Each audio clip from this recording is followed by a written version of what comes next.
अच्छा, session start करने से पहले कुछ चीज़ें आप लोगों से डिस्कस करूंगा। मैंने ना ज़िंदगी में दो डिफरेंट मतलब तरीकों से मैंने एजुकेशन हासिल की। एक वो तरीक़ाकार है जब तक मैंने एम इंग्लिश किया, BS ऑनर्स IT FSC और एम इंग्लिश और सारे मामला, उसको हम कहते हैं suggestive method, direct method of teaching. Teacher centred approach होती है कि जिसमें टीचर्स आपको बताते हैं, जैसा मैं अभी कर रहा हूँ आपके सामने भी। हमारी पूरी कौम इसी चीज़ की आदी है कि हमें एक टीचर बताता जाए और हम पीछे पीछे पीछे पीछे चलते जाएं।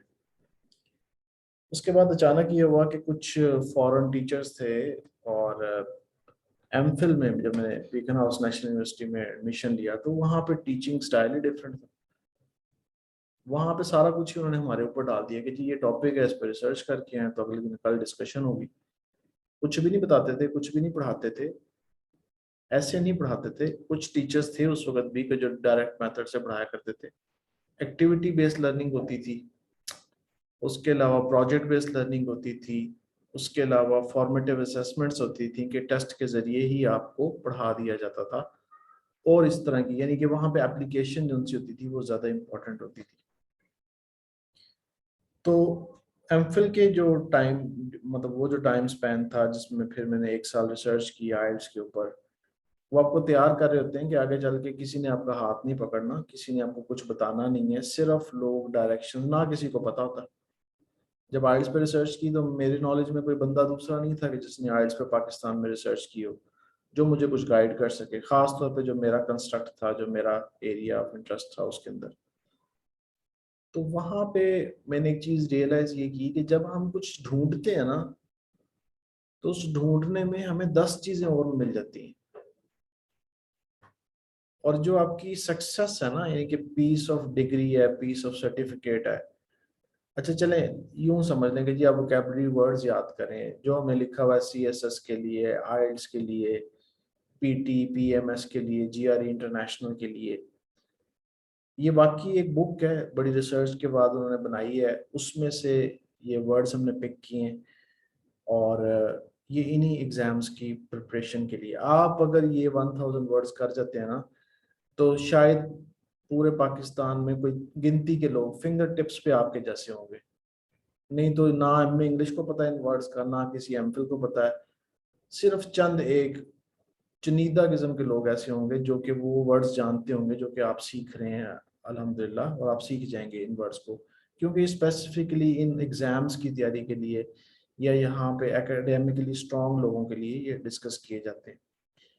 तो उसके बाद हम आपको एक सर्टिफिकेट दे देते हैं कि जी ये सर्टिफिकेट जो सा है, दिस पर्सन हैज मेमोराइज और understand to the third level of understanding, कुछ भी कह लें, एप्लीकेशन लेयर तक। You can use these words in your conversation, you can speak this word, you can write these words. So this is how you will be able to utilize these lexical resources. But the thing is that certificate hardly has an importance. So what is the importance? 1000 word याद करना, ये भी important नहीं है।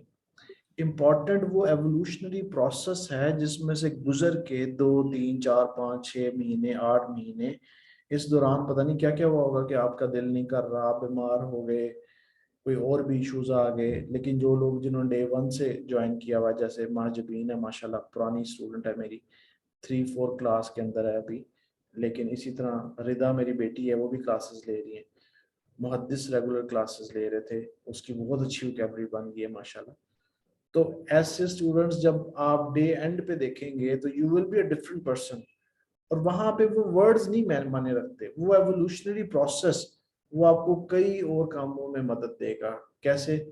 कि कोई और बड़ा प्रोजेक्ट आपके पास आएगा तो कंसिस्टेंट कैसे रहना है, हिम्मत क्यों नहीं हारनी। कई दफा दिल कर रहा होगा छोड़ के भाग जाएं, कई दफा दिल कर रहा होगा ये तो फजूल चीजें हम याद करते जा रहे हैं, इसका तो इसकी तो सिग्निफिकेंस ही कोई नहीं।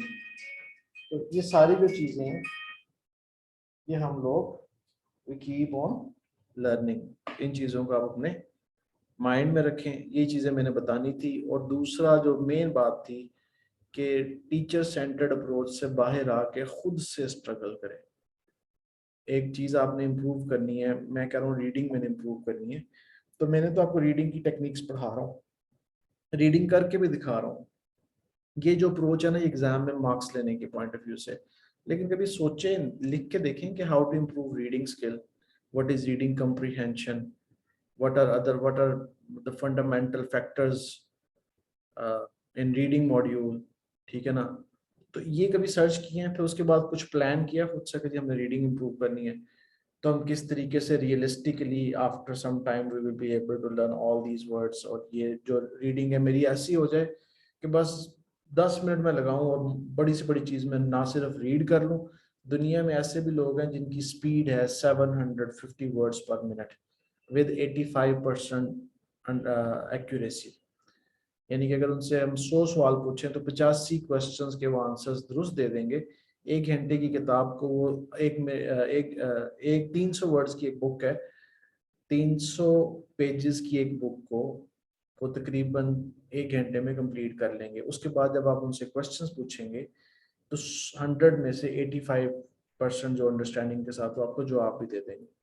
It happens, but how it happens, try to dig out the methodologies and try to unearth some of the facts, और कुछ उसमें से खुद भी आप अपने जहन से निकालें।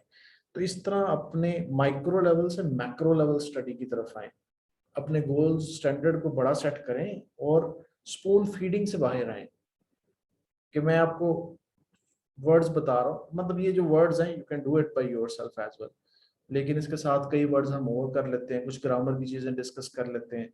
एक कलेक्टिव एफर्ट हो रही है, उस कलेक्टिव एफर्ट में बाकी लोगों को आप देख रहे होते हैं, वहां से मोटिवेशन पिक कर रहे होते हैं। तो ये सारी चीजें इस तरह चलती हैं। चलें जी, 4 वर्ड्स हमने कल किए थे। एवरेज कहते हैं मुख्तसर करना, अबॉर्टिव खत्म कर देना, मिशन अबॉर्ट है। ऑस्पिशियस कहते हैं कि positive science of something. Abject poverty, abject misery, ये हमने कल डिस्कस किया था। आज के जो न्यू वर्ड्स हैं उनको देखते हैं, फिर हम आगे चलते हैं। सबसे पहले वर्ड है एब्सोल्यूट, उसके बाद बिक्वेस्ट, बेरीव्ड और ब्लैटेंट। दीज आर 4 वर्ड्स जी। What is the meaning of absolute? Absolute कहते हैं एब्सोल्यूट अथॉरिटी, मुतलिकुल अनान, अल्लाह ताला की ज़ात absolute authority. There is no absolute knowledge. इल्म जो सा वो बढ़ता रहता है, चेंज होता रहता है। हतमी तौर पे हम ये नहीं कह सकते कि इल्म हमारे पास आ गया टोटल कंप्लीट 100% करेक्ट, ऐसी चीजें नहीं है। तो एब्सोल्यूट का जहां पे वर्ड आएगा तो वहां पे उसका मतलब यही है, एब्सोल्यूट ट्रुथ, जिसमें कोई भी झूठ का कोई भी उसमें एडिशन ना हो सके। वेरी ग्रेट और the largest to the degree possible, जितनी मुमकिनात हैं मैक्सिमम चीज उनसी मुमकिनात में से जब हम बात करते हैं तो वो उसमें हम कहते हैं वेरी ग्रेट, बहुत अजीम, और to the largest degree possible. Absolute used when expressing a strong opinion. अच्छा, अभी वो कहा था प्राइम मिनिस्टर ने एब्सोल्युटली नॉट। वो एब्सोल्युटली नॉट का मतलब है कि ना आगे ना पीछे, फुल स्टॉप, बस किसी सूरत नहीं हम करेंगे जो मर्जी करें, उसके बाद बहस ही खत्म होगी। अब वो एक पॉलिटिकल स्टेटमेंट थी, जो था वो एक अलग बात है। अंग्रेजी के हिसाब से एब्सोल्यूट का मतलब है कि जी बस फुल स्टॉप, पीरियड, अब हम इससे आगे बात नहीं करेंगे। तो एक और वर्ड मैं आपको बताता चलूं साथ ही, that is basically period. Period किसको कहते हैं? फुल स्टॉप को कहते हैं। फुल स्टॉप को अक्सर आप देखेंगे ब्रिटिश इंग्लिश में बातचीत करते हुए, वो बात करने के बाद ना कहते हैं पीरियड। पीरियड का मतलब बस मेरी बात खत्म होगी, इससे आगे हमने बात करनी नहीं है, फुल स्टॉप, ठीक है। तो पीरियड का मतलब ये। अच्छा जी, वर्ड हमने किया जी एब्सोल्यूट। तो एब्सोल्यूट अथॉरिटी, हाकिम व मुतलिकुल अनान, उर्दू में समझ लें अल्लाह ताला की ज़ात है जी, एब्सोल्यूट अथॉरिटी, आखिरी फैसला वहीं से आना है। और एब्सोल्यूट ट्रुथ,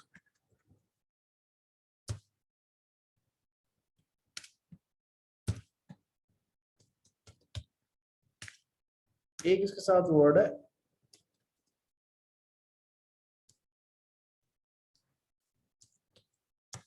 एस ए के साथ, ऑब्सलीट। एब्सोल्यूट और ऑब्सलीट।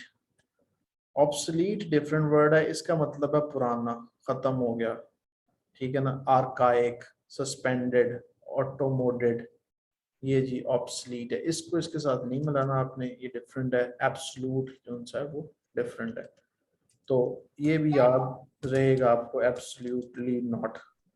जी बोलो। एक्सक्यूज मी सर, जी जी बोलो। ये जो वर्ड ऑब्सोलीट है इसको हम कपड़ों के सेंस में भी कर सकते हैं, जिस तरह this is an obsolete cloth, तो ओल्ड फैशन है ना इसका मीनिंग का। जी कपड़े ऑब्सोलीट ट्रेंड हो गया जी, ऑब्सोलीट ट्रेंड हो गया, अब वो है ही नहीं, अब वो फैशन ही कोई नहीं है, ऑब्सोलीट फैशन हो गया, ठीक है। Absolutely not. और मुझे मैं क्वेश्चन था कि इसको कपड़ों के ट्रेंड के हिसाब से भी यूज कर सकते हैं। जी कपड़ों के साथ और उसके अलावा मशीन्स के साथ और भी चीजों के साथ। कहते हैं जी टाइप राइटर जो उनसे अब ऑब्सलीट हो गया, खत्म हो गया, अब टाइप राइटर नहीं, अब कंप्यूटर का जमाना आ गया।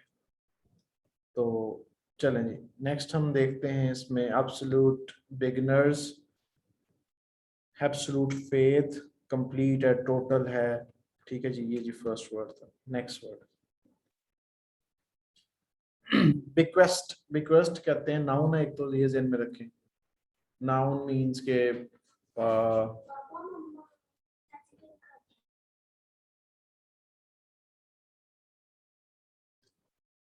जी बिक्वेस्ट का मतलब ये है कि वो money property that you ask to be given to a particular person when you die.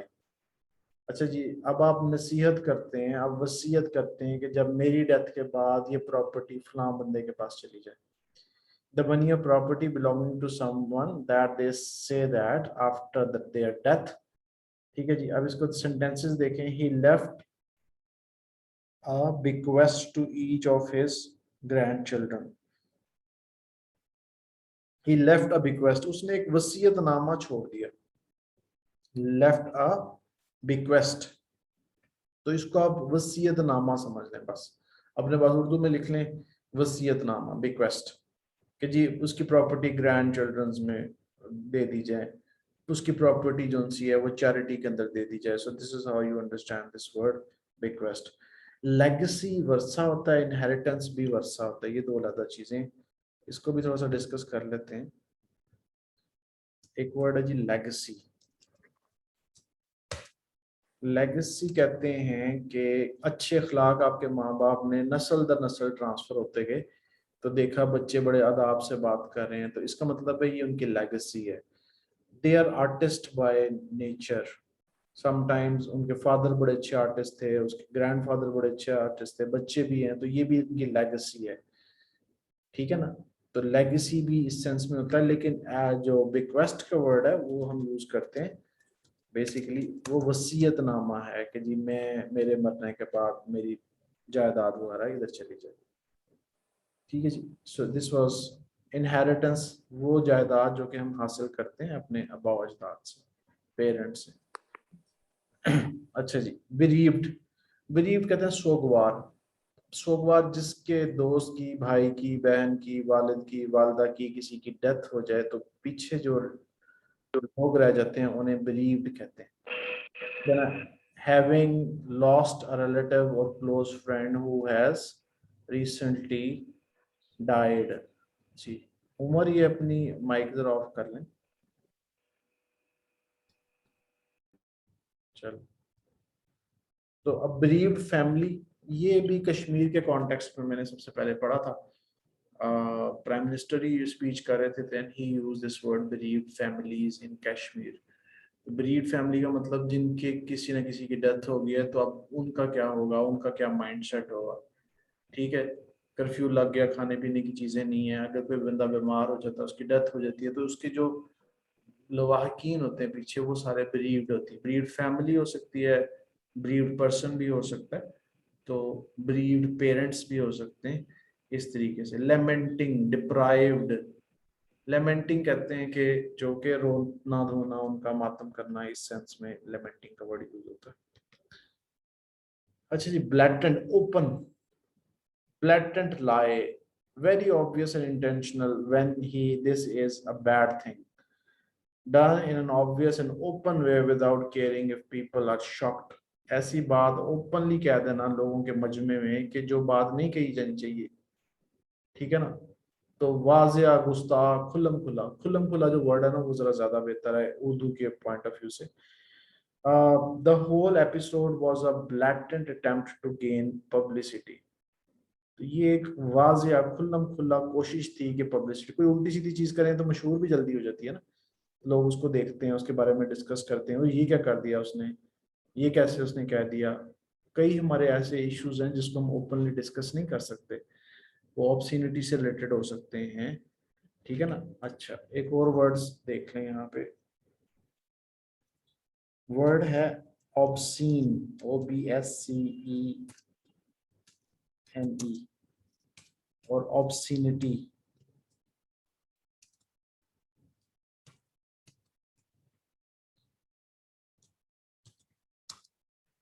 OBSCENITY, obscenity. Obscene कहते हैं कि जो कि गैर अखलाकी मनाजिर होते हैं, ठीक है ना, उनको ऑब्सीन कहते हैं। ऑब्सीनिटी भी उन्हीं को कहते हैं। ऑब्सीन जो ऑब्जेक्टिव है बेसिकली, उसमें हम यूज कर सकते हैं कि ऑब्सीन पिक्चर है या कुछ ऐसी जो सी क्लिप है या कुछ भी है, आप यूज कर सकते हैं। तो ऑब्सीनिटी, ऑब्सीनिटी का यूट्यूब पे अगर कोई आप वीडियो अपलोड करते हैं तो उसमें भी लिखा होता है कि इसमें कोई ऑब्सीनिटी नहीं है, ऐसी चीज, तो ये भी ज़हन में रखिएगा। अच्छा जी, ब्लैटेंट का मीनिंग हो गया, इट इज अ ब्लैटेंट लाई, ये खुल्लम खुल्ला झूठ है, ओपन झूठ है, इसमें कोई ऐसी दूसरी राय नहीं। अच्छा जी, इसका एक वर्ड है शेयर। शेयर का जो है ये भी काफी ज्यादा यूज होने वाला वर्ड है, शेयर। शेयर किसी चीज की ज्यादती में बता, इंटेंसिटी ज्यादा करने के लिए जब हम कोई बात करते हैं तो फिर हम ये वर्ड यूज करते हैं, share.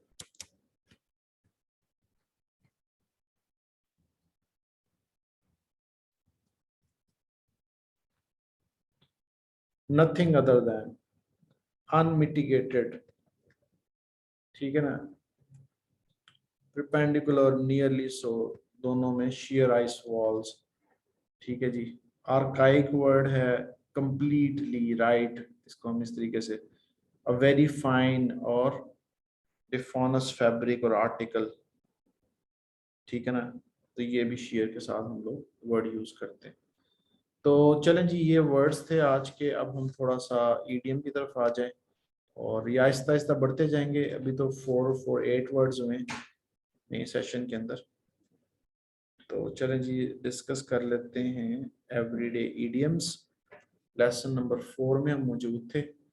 So let's talk about कौन से हमारे इडियम्स चल रहे थे जी, हम डिस्कस करते हैं उनको।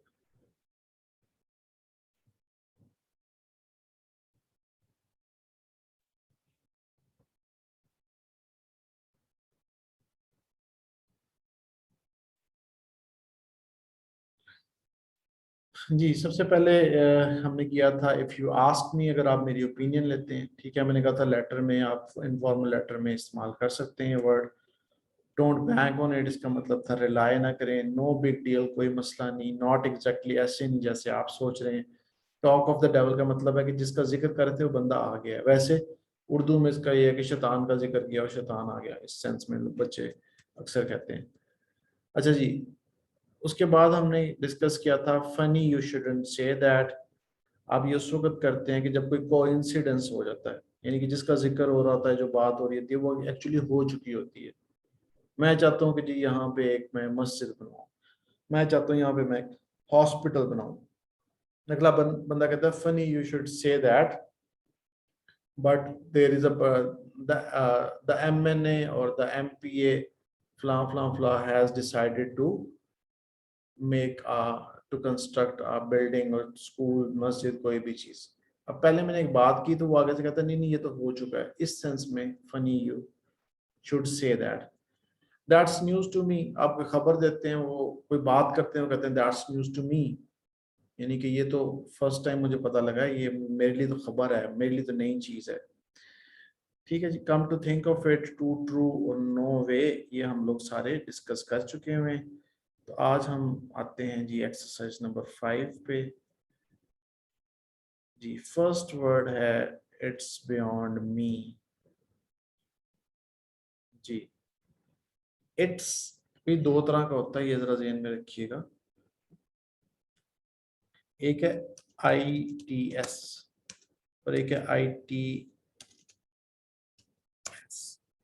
ये जो नीचे वाला ना, इसका मतलब होता है इट इज, और ये वाला जो सा ना, ये ऐसे ही है जैसे इट्स कर लिया, हिज कर लिया, इसका, हर कर लिया। सो ये इस तरीके से हम लोग इस्तेमाल करते हैं, तो ये इट इज की सेंस में यूज होता है। तो देयर इज अ डिफरेंस। अक्सर लोगों को ये पता नहीं होता, वो ये भी कभी लगा रहते हैं, कभी ये लिख रहे होते हैं। तो इसमें आपको ये कॉन्ट्रैक्शन है, और ये जो कॉन्ट्रैक्शन है ना, फॉर्मल एकेडमिक राइटिंग में डिस्करेज की जाती है। तो आप इसको इनफॉर्मल राइटिंग में या स्पीकिंग के दौरान बोल सकते हैं, वहां से कॉन्टेक्स्ट से पता लगेगा आप कौन सी बात कर रहे हैं। तो चलें जी, एक हम ईडियम कर रहे थे, कह रहे to emphasise that you do not understand something. अगर आपको कोई चीज समझ नहीं आती तो कहते हैं इट्स बियॉन्ड मी। ये बातें जो कर रहे हैं मेरे से ऊपर से गुजर गई हैं। It's beyond me where Mac gets all that money to spend on clothes. उसके पास इतने पैसे आए कहाँ से, मुझे नहीं समझ आ रही उसके पास कहाँ से इतने पैसे आए। ठीक है जी, तो ये आज है जी आज का ईडियम, इट्स बियॉन्ड मी। ठीक है, 4 वर्ड्स हमने डिस्कस किए हैं और 1 न्यू ईडियम। 4 वर्ड्स कौन से डिस्कस किए हैं, एक दफा मैं आखिरी दफा रिवाइज करता हूँ जी। जो आज के 4 वर्ड्स हैं, फर्स्ट वर्ड है एब्सोल्यूट, मुकम्मल authority, full authority, absolute truth. ठीक है, उसके बाद बिक्वेस्ट, वसीयतनामा, बेरीव्ड, सोगवार बंदा जिसका कोई जानने वाला डेथ हो जाए, ब्लैटेंट, ओपन। एवरेज, मुख्तसर करना, अबॉर्टिव, नाकाम हो जाना, auspicious, positive sign of something, abject, poverty, misery. ठीक है ना। So these are 8 words we been discussed till date. So see you इंशाल्लाह tomorrow with some new words. Till then अल्लाह हाफिज। कल से मैं आपसे सुनना शुरू कर दूंगा। अल्लाह हाफिज सर।